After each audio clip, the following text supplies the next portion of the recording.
24 oras pa rin bukas ang Divisoria para sa mga namimili ng mga pang medianoche.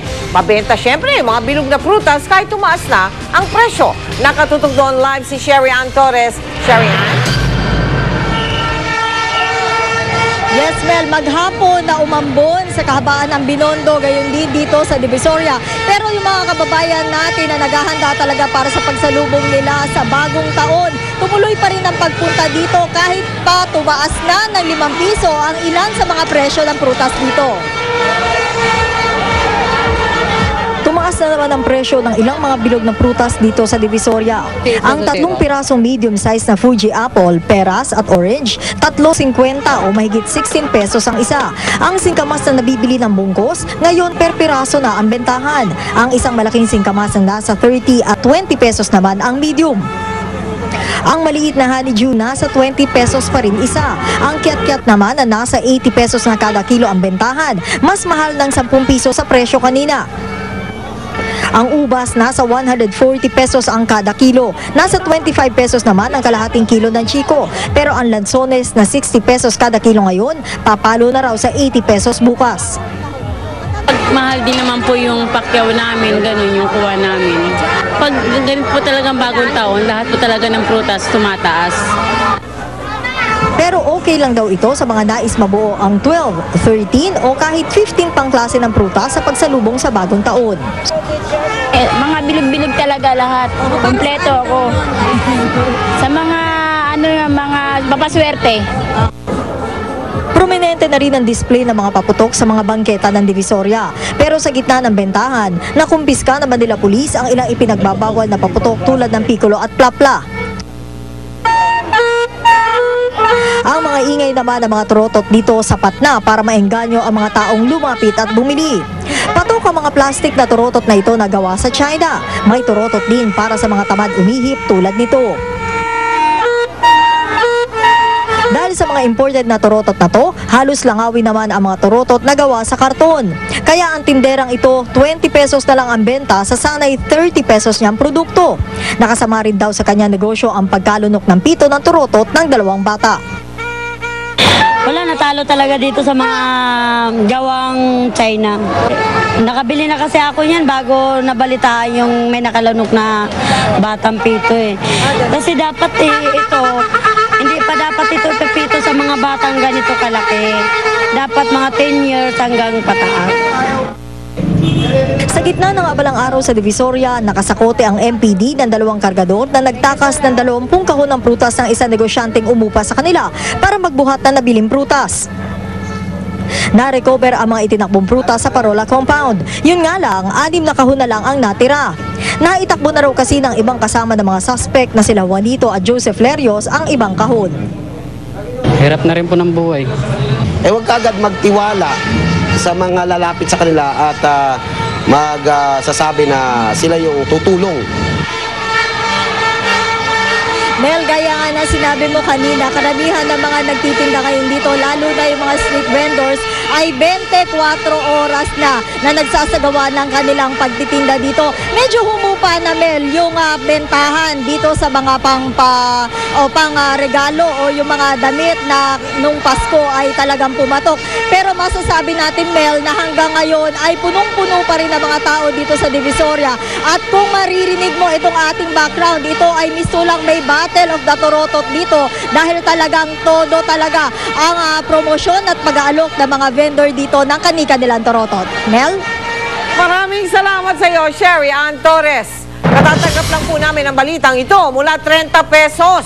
Magiging 40 pesos na po ang flag down rate sa mga taxi. Alamin natin ang detalye mula kay Undersecretary Dante Velasco, ang tagapagsalita ng Department of Transportation and Communication.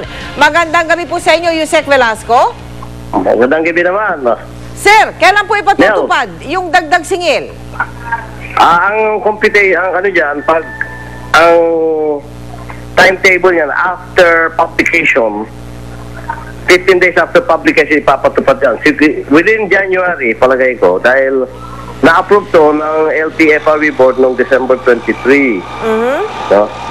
And then, padadala yan sa UP Law Center. Opo. December 30 sana today, pero hindi na nakaabot at sarado ng UP. Padadala na sa January 3. So, 15 days after January 3, it will be effective. Ayun. Pero yung po bang patak ng metro meron din? O yun lang flag down? May patak din ho. Like for example, yung flag down for the first 500 meters from Opo. 30 to 40 pesos. Opo. Yung succeeding 300 meters from 250 to 350 pesos. 350. Lumagdag ng piso kada patak. Piso din. Ganun ba? Alam nyo, para magkaroon ng perspective Opo. itong nangyari, ang public hearings na ginawa dito sa petition ng mga taxi operators were conducted even during the last administration, even the previous LTFRB board. Aha. Pero nireview ng bagong LTFRB board Opo. at nakita naman nila sa 2004 pa yung unang yung increase. So 2004 ngayon 2010 na, pagti 2011. Aha. So sabi niya, reasonably, I interviewed the board member Garcia, Opo. and he said they consider it fair and reasonable because tumaas na yung fuel, tumaas yung maintenance cost, tumaas ang mga presyo ng mga ibang materyales to maintain the taxi. Opo. So ito nga yun. So, ibig nyo sabihin, hindi ito biglaan. Matagal nang pinag-aralan. Ibig nyo sabihin, Matagal Yusek. ng pinag-aralan to. Lahat po ba ng Even taxi? before we came into the OTC. Opo. Lahat po ba ng taxi, maaaring Taxi sa Metro Manila at sa Cebu. pati FX? Yun lang po. Ang FX po. I don't... Taxi, mega taxi. Taxi rin ho yun, oo. Pwede rin They yun? are covered by the taxi, oo. Aha.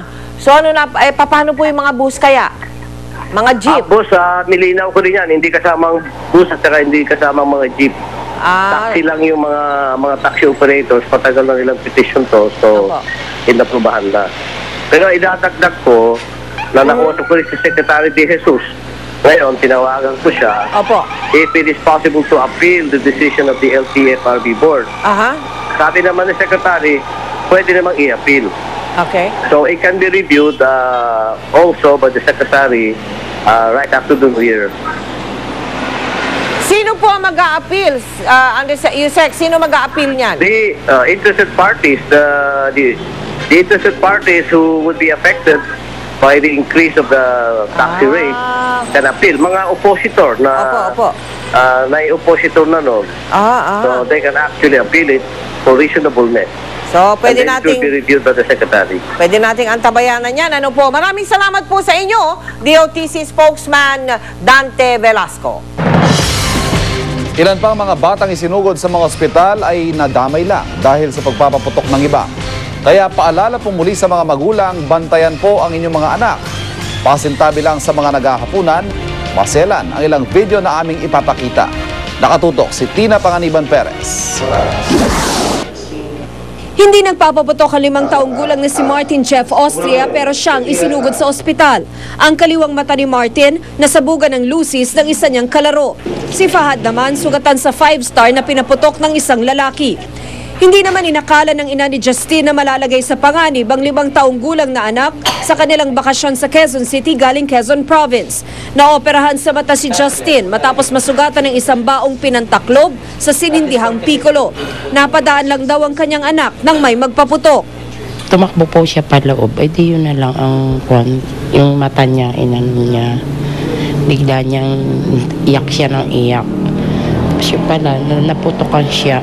Nasugatan yung salamin ng mata niya. Nagre-respond naman siya, so he can still see light. We're not yet totally out of the woods kasi yun nga, although we've closed na the laceration, the risk of infection is still there. Isa si Justin sa 22 nang isinugod sa East Avenue Medical Center mula nitong December 21 dahil sa mga paputok. Karamihan, biktima ng Piccolo. Ipinakita sa amin ni Dr. Buenong ilang litrato ng mga biktimang ginamot nila noong 2009 sa pag-asang makukumbinsi ang publikong wag nang magpaputok. Gayunpaman, handa pa rin ang mga tauhan at kagamitan ng ospital para tumugon. Katunayan, nakaset up na sa emergency room ang mga mesang kumpleto ng mga kagamitan at gamot para sa mga mapuputukan. Nakahanda na rin ang mga itlog para sa mga malalaso ng paputok. Bawat table naman ay usually ang nagtatrabaho dyan 3 hanggang 4 na doktor. So kahit na sabay-sabay sila, kayang-kayang supplies, gamot, especially anti-tetano at saka antibiotics ay mayroon na rin po tayo. Nakalatag na rin sa emergency room ng Quirino Memorial Medical Center ang supplies na gagamitin sa mga mapuputukan. Ang emergency room, sinasterilize at daragdagan ng mga kama. Kung kadalasan 15 ang kama rito, sa pagsalubong sa bagong taon, gagawin itong 30 o higit pa. We're very much ready to accommodate yung mga yung mga patients na dadating na naapektuhan po ng mga paputok. Code white po kami, meaning all staff is on call. Mula December 12, 6 na biktima ng mga paputok ang isinugod na rito. 4 sa kanila nasaktan dahil sa Piccolo. Paniwala ng maraming Pilipino, maraming swerte ang makakamtan kung mas maingay at mas masaya ang pagsalubong sa bagong taon. Pero paulit-ulit ang paalala ng mga otoridad, pinakamahalaga sa lahat ang kaligtasan. Mostly, ang mga bata ang nagka-suffer ng injuries. So panawagan ng Department of Health, no, ay huwag na tayong gumamit ng paputok para salubungin yung bagong taon. Tina Panganiban Perez, nakatutok, 24 oras. Nayanig ng malalakas sa pagsabog ang Camp Karingal sa Taguig. Yan po ay nang pasabugi ng mga pulis yung sari-saring iligal na paputok na kanilang nakumpiska. Nakatutok si Marisol Abduraman. Aakalain mong isang pagsabog ang naganap dito, pero parte lamang ito ng pagdidispatcha ng mga pulis sa mga nakumpiskang paputok, mga Piccolo, Wheaties, Judas Belt, Sawa at ang pinakamalakas daw sumabog na Goodbye Philippines. Kabilang ang mga ito sa mga pinagbabawal na paputok base sa Republic Act 7183. Sa dami ng mga iligal na paputok na ito na pawang malalakas, isipin nyo na lang kung gaano sana karami ang nabiktima nito kung naibenta ito at napasa kamay ng ilan na mahihilig magpaputok. Kaya naman para hindi na mapakinabangan pa, sinira na ang mga ito. Yung risk nandoon sa mas maraming tao at mas maraming supply. Ini-encourage natin, kahit na yung mahihinang klase, mas mabuti kung hindi na tayo magpapaputok. Mas mabuti kung doon na tayo sa traditional na ginagamit natin sa pag-iingay. Pinaghiwa-hiwalay ang mitsa sa papel at pulbura. Ang naipong pulbura sinunog sa hukay. Ito raw kasi ang pinakamabisang paraan para sirain ang mga paputok. Unstable siya, lalo pag nagkati yan. Ibig sabihin, napunta sa isang lugar, matitiyo siya, magkakaroon ng heat, so mag-i-spark. Paalala ng mga pulis, hayaan na lang sa mga eksperto ang pagsira sa mga paputok. Ang Department of Health, umaasang dinadarami pa ang mga mabibiktima ng paputok. May iwasan na yung pagbebenta at paggamit ng mga pinagbabawal na paputok. Marisol Abduraman, nakatutok, 24 oras. Sunog ang isang mahigpit na binabantayan sa tuwing sasalubungin ng bagong taon. Ang mga nagpapaputok po kasi pwedeng makadisgrasya ng iba.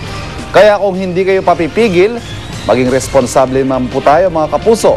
Sa mga bibili pa lang ng paputok, siguraduhing lisensyado ang mga bibilhin ninyong paputok para makasiguro sa kalidad nito. Huwag kayong bibili ng mga generic o yung walang tatak na paputok. Huwag na rin po magtangkang bumili ng mga ipinagbabawal na paputok gaya ng Piccolo.